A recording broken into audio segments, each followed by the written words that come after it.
Hello, I'm Sarah Millican and welcome to episode 1 of How to Be Champion Sarah Storytime. Somebody suggested special Sarah time, but that's wanking, so I can't do that. Anyway, this is not how I plan to start this. So this is episode 1.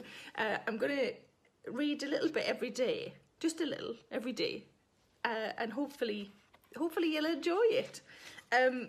If you hear any gurgles, that's my belly. If you hear any ruffs, that's the little dog because he's underneath the table. I'd show you him, but he's not really in the mood. There'll be other times he'll be in the mood. So let's just get cracking. I hope you enjoy it. I should tell you about the dedication. The dedication for How to Be Champion is to the loves of my life, Gary and Tuvok. And that is my husband and my dog, respectively. And the reason I did that is just in case, and the tiniest chance in like 20 years' time, I was divorced again, in brackets, again. I wouldn't be, or every time I thought of my book, I'd be like, dedicated to Gary. So I thought if I did half to Gary and half to Tuvok, because Tuvok will never leave me. He will never leave me. He will never cheat on me. So, you know, it's the best way. Let's start at the beginning. Forward. Okay. Champion. Adjective. British informal dialect. Number 1. Excellent. Thank you, lad, the farmer said. That's champion. Which is a typical dictionary buffin's idea of what a northerner sounds like. As soon as I've milked these cows and egged these chickens, I'll get cracking on me book. I've called it How to Be Champion because that's what I always strive for, being champion. And I wanted it, as well as being my autobiography, to be a bit self-helpy. When I described the book to my best friend, she said, "Do you mean the sort of book you wish someone had given you at 16? Exactly that. If I'd known then that work is better than school, bullies get their comeuppance by having a boring life. You will grow boobs and they will be huge. I'd have been much less anxious and would have started saving for giant bras." Speaking of massive tips, most chapters have How to Be Champion tips at the end.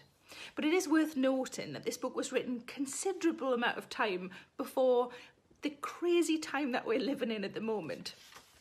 So I'm not sure there are any tips for how to live in a pandemic. Though to be fair, it does occasionally mention that you should be eating biscuits. And to be honest, that feels like a very transferable skill for now.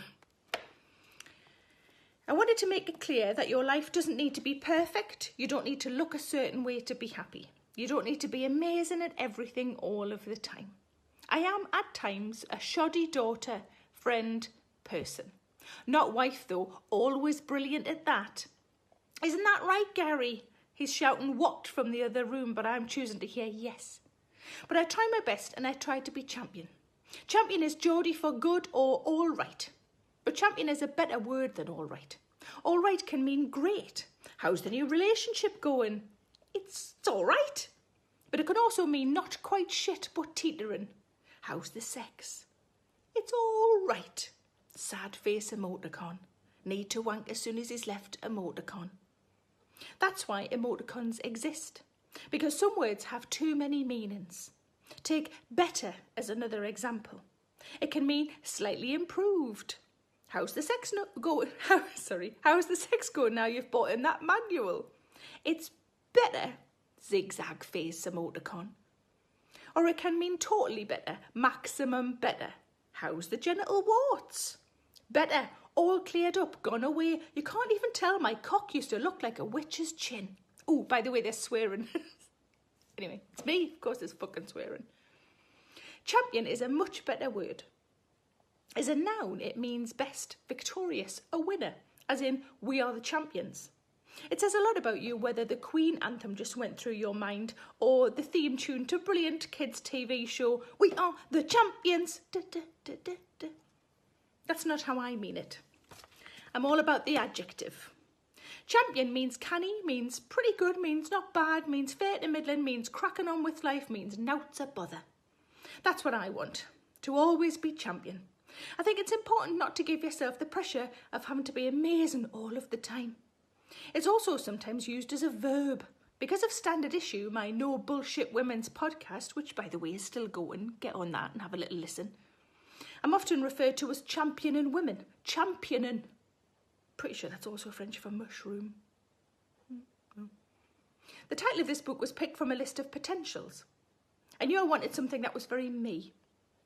Maybe using a word people associate with me, like nunny or claggy.